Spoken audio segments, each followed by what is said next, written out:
Aleluias. Gostaria de falar, irmãos, sobre o jejum que agrada a Deus. Eu quero dizer que eu acredito que todo cristão reconhece a importância da oração na sua caminhada com Deus. Em Romanos 12:12, Paulo nos orienta a sermos perseverantes na oração, tanto nos momentos em que tudo vai bem, quanto nos momentos mais difíceis. A oração com certeza é algo que traz paz e comunhão com Deus. No entanto, existe uma outra arma muito eficiente, mas pouco usada por nós, o jejum. Enquanto a oração é uma prática comum, ou pelo menos deveria ser, na vida do cristão, ainda são poucos que entendem a importância do jejum. Infelizmente, a falta de entendimento leva as pessoas ao extremo. Algumas colocam o jejum acima da Bíblia e da razão, achando que ele é a coisa mais importante de todas. Outros desconsideram por completo, achando que o jejum não serve para nada e que Deus não se importa com isso. Eu quero dizer para os irmãos que a verdade é que o jejum ele não é o ato mais importante do cristão, mas também não é algo para ser desprezado. Ele é um meio de graça, ordenado pelo próprio Deus, que se for praticado de maneira correta, certamente trará muitas bênçãos para nós. Mas afinal, o que é o jejum? Jejum, irmãos, é a abstinência de alimentos por um tempo determinado, com o propósito de intensificar a busca pela presença de Deus. É importante lembrar que jejum não é simplesmente ficar sem comer. Isso é dieta ou greve de fome. Mas é uma decisão de deixar os desejos de sua carne em segundo plano para fortalecer o seu espírito através da oração e leitura da palavra. O apóstolo Paulo, irmãos, nos fala: portanto, irmãos, rogo-lhes pelas misericórdias de Deus, que se ofereçam em sacrifício vivo, santo e agradável a Deus. Este é o culto racional de vocês. Está em Romanos 12:1. Eu quero dizer para os irmãos que o jejum também não é algo feito por fanáticos religiosos, como os muitos pensam. Eles também não devem ser feitos apenas por pastores, líderes, em ocasiões especiais. Ele deve ser uma prática comum na vida de todo cristão. Quando você elimina a alimentação de sua dieta por algumas horas ou dias, eu quero dizer que o seu espírito, irmão, fica desimpedido das coisas desde o mundo e passa a estar tremendamente sensível às coisas de Deus. Você começa a ter mais fome e sede de Deus do que o seu desejo natural por comida. Vale lembrar também que o jejum não é barganha onde Deus será obrigado a abençoar se nós o fizermos. Aliás, o principal motivo do jejum, irmãos, é mudar a nós mesmos, pois ele nos ajuda a termos disciplina e santidade na caminhada cristã, trazendo com isso a presença de Deus de forma muito mais intensa. Eu quero dizer, irmãos, que na Bíblia nós vemos muitos tipos de jejum. Por exemplo, Moisés, Elias e Jesus receberam uma capacitação sobrenatural de Deus e jejuaram sem interrupção por 40 dias e 40 noites. Deuteronômio 9:18, 1 Reis 19:8, Mateus 4:2. Entretanto, o tempo de jejum mais encontrado na palavra de Deus é de um dia, de manhã ao anoitecer. Esse era o jejum mais comum entre os primeiros cristãos. Eu quero dizer para os irmãos que muitas pessoas, por terem problemas de saúde ou fraqueza física, escolhem se alimentar pouco, comendo menos do que o normal. Embora não tenha nenhum exemplo bíblico sobre esse tipo de jejum, não podemos dizer que ele não tem valor, porque Deus vê a capacidade e intenção de cada um. Eu vou repetir, porque Deus vê a capacidade e intenção de cada um. Há um outro tipo de jejum que é abrir mão de alimentos agradáveis, como por exemplo, o que Daniel e seus amigos fizeram em Daniel 1:8-12. Eles não queriam se contaminar com a porção de carne e vinho do rei. Com isso pediram e tiveram permissão para comer só vegetais e beber apenas água. As pessoas que geralmente fazem o jejum de Daniel não comem carne, doces e nem pão. Elas comem frutas e legumes e bebem água e suco durante 21 dias. Enfim, não importa quantas horas ou dias você fará o jejum, o importante é a sua motivação e entrega. Enquanto estiver jejuando, concentre-se nas coisas de Deus e reserve um tempo para orar. Mas por que fazer jejum? Há muitos motivos por que as pessoas fazem jejum. Eu quero citar algum deles. O primeiro é o jejum, nos ajuda a vencer o pecado. Muitas pessoas temente a Deus sabem que têm pecado com frequência, levado uma vida espiritual relaxada, e isso as tem prejudicado. Com isso elas voltam a cometer pecados que já tinham vencido, como sensualidade, bebedice, inveja, discussões, etc., que são pecados da carne. Está lá em Gálatas 5, do 19 ao 21. E sabem que estão desagradando ao Senhor. Elas decidem fazer um jejum para voltar ao equilíbrio e controlar a sua alma novamente.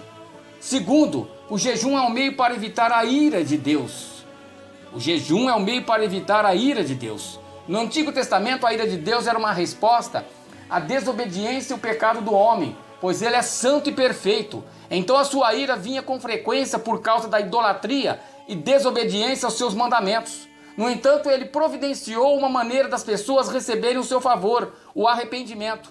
Vemos isso claramente na vida do rei Acabe. A Bíblia diz que ele se corrompeu fazendo o que não agradava a Deus, influenciado por sua mulher Jezabel, mas ele se arrependeu, rasgou as suas vestes, vestiu pano de saco, que era um costume da época, e jejuou. Depois disso, Deus disse a Elias: você notou como Acabe se humilhou diante de mim?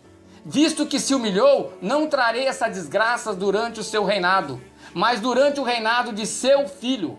1 Reis 21, 29. Para evitar a ira de Deus, nós vemos que Daniel também buscou ao Senhor com jejum. Está em Daniel 9, do 16 ao 19. Mas não é só com o povo de Deus que aprendemos sobre o jejum. Com os pagãos aprendemos que a ira de Deus, irmãos, ela é removida daqueles que decidem buscá-lo com oração e jejum. Quando Jonas declarou: daqui a 40 dias Nínive será destruída, o povo de Nínive proclamou um jejum. Até o rei daquela cidade se levantou do trono, deixou de lado o manto, cobriu-se de saco e sentou-se sobre cinzas. Ele ordenou um jejum por toda Nínive e fez um decreto: não é permitido a nenhum homem ou animal, boi ou ovelhas provar coisa alguma, não comam e nem bebam. Não que os animais tivessem pecado ou pudessem se arrepender, mas porque ele pensava que pelo exemplo deles, todos os homens pudessem entender que a ira de Deus viria sobre todas as criaturas. Graças ao jejum, acompanhado de arrependimento, a ira de Deus foi afastada. Deus viu o que eles fizeram e como abandonaram os seus maus caminhos. Então Deus se arrependeu, Deus ouviu e não o destruiu como tinha ameaçado. Está em Jonas 3,10. No Novo Testamento nós vemos Jesus ensinar que Deus se ira contra o pecado. A história do rico e Lázaro fala do julgamento e das graves consequências para o pecador que não se arrepende. Está lá em Lucas 16, 19, 31. Ele também disse: quem crê no Filho tem a vida eterna. Já quem rejeita o Filho não verá a vida, mas a ira de Deus permanece sobre ele. João 3, 36. Por isso é importante entender que o jejum é apenas um meio para te ajudar a se consagrar, mas ele não retira a ira de Deus sobre você.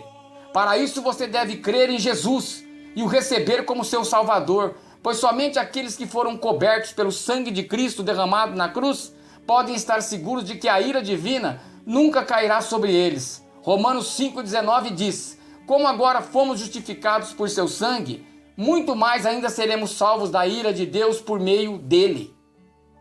Louvado seja o nome do Senhor. Terceiro, irmãos, o jejum é um meio para alcançar as bênçãos. Quando outras tribos foram distribuídas diante dos benjamitas, todo o povo de Israel subiu ao templo e jejuou até o anoitecer. Então Deus disse: vai, pois amanhã eu os entregarei nas suas mãos. Juízes 20, 26. Em outra situação, Samuel reuniu o povo de Israel e eles estavam sob o domínio dos filisteus e jejuaram naquele dia. Quando os filisteus se aproximaram para a batalha, o Senhor trovejou sobre um grande estrondo. Os filisteus ficaram desnorteados e foram destruídos diante de Israel. No Novo Testamento, o apóstolo Paulo sempre uniam o jejum à oração, quando precisavam da bênção de Deus em alguma decisão importante. Por exemplo, na igreja de Antioquia havia profetas e mestres. Enquanto adoravam o Senhor e jejuavam, disse o Espírito Santo: separe-me Barnabé e Saulo para a obra que os tenho chamado. Assim, depois de jejuar e orar, impuseram-lhe as mãos e os enviaram. Atos 13, 1, 3. Jesus também ensinou que o jejum pode fazer bênçãos sobrenaturais. Certa vez os discípulos o perguntaram sobre um demônio teimoso que não queria ser expulso. porque não conseguiam expulsá-lo. E ele respondeu: porque a fé que vocês têm é pequena. Eu lhes asseguro que se vocês tiverem fé do tamanho de um grão de mostarda, poderão dizer a este monte: vai daqui para lá, e ele irá. Nada lhe será impossível.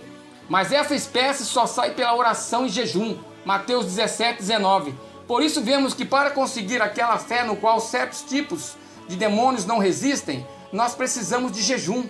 Vimos acima alguns motivos por que devemos jejuar e não devemos achar que o jejum não é importante para Deus. Você sabia que quando Jesus falou sobre o jejum, ele o colocou no mesmo nível da oração?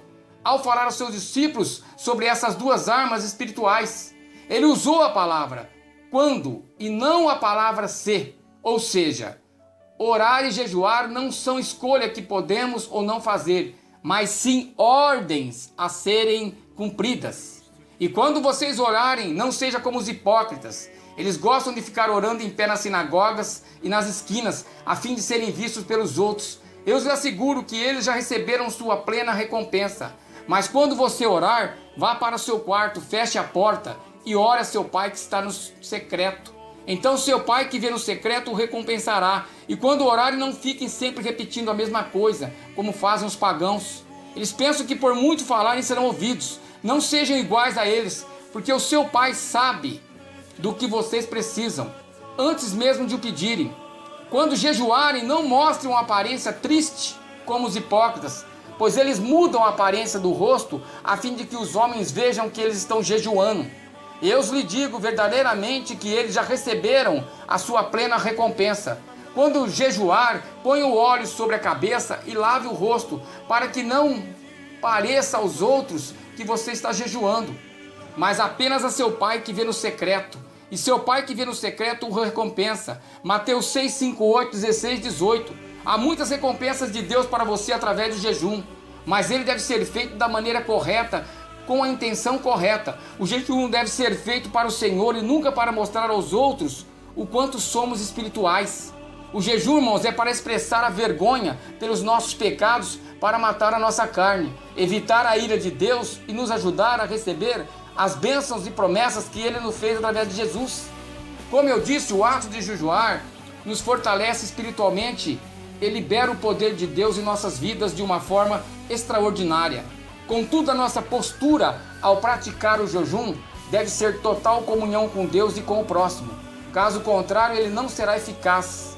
Veja o que Deus disse ao povo de Israel: dia a dia me procuram, parecem desejosos de conhecer os meus caminhos, como se fosse uma nação que faz o que é direito e que não abandonou os mandamentos do meu Deus. Pede-me decisões justas e parecem desejosos de que Deus se aproxime deles. Por que jejuamos? Dizem e não ouviste. Por que nos humilhamos e não reparastes? Contudo, no dia do seu jejum, vocês fazem o que é do agrado de vocês e exploram os seus empregados. Seu jejum termina em discussão e rixa e em brigas de socos brutais. Você não pode jejuar como fazem hoje e esperar que a sua voz seja ouvida no alto. Será esse o jejum que escolhi, que apenas um dia o homem se humilhe, incline a cabeça como o junco que se deite sobre pano de saco e cinzas? É isso que vocês chamam de jejum, um dia aceitável ao Senhor? O jejum que desejo não é este: soltar as correntes da injustiça, desatar as cordas do jugo, pôr em liberdade os oprimidos e romper todos os jugos. Está Isaías 58, 2, 6. Perceba, irmãos, que o povo de Israel estava buscando ao Senhor. Eles queriam se aproximar dele e conhecer os seus caminhos. Por isso jejuaram. No entanto, Deus não aceitou o sacrifício deles, pois não havia mudança em seus corações. Eles não abandonaram o pecado e nem se preocuparam com as necessidades dos outros. Eles se esqueceram de que o jejum deve ser acompanhado de obediência e arrependimento, senão ele perde o seu valor. Por isso, sempre que você for jejuar, peça ao Senhor para mudar o seu coração, para que você agrade cada vez mais. E não se esqueça das palavras de 1 Samuel 16, 7. O homem vê o que está diante dos olhos, porém o Senhor olha para o seu coração. Aleluias.